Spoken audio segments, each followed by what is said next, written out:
DJ Rohit Maravi बिलाई खार खारा टोला वाले।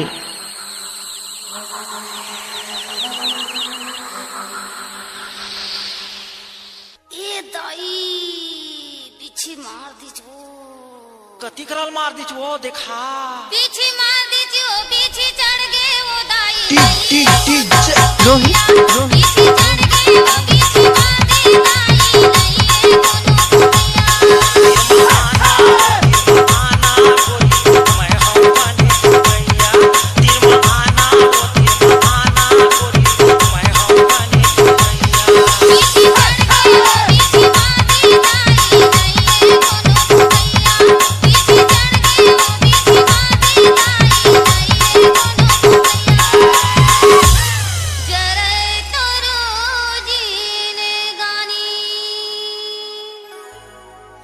ज्यादा बढ़ गए वो, पीरा चढ़ गए वो दाई।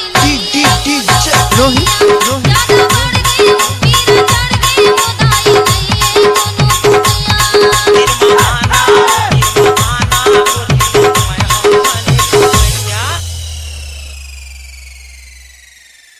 नहीं डीजे रोहित बेरू भाई का मिक्स है।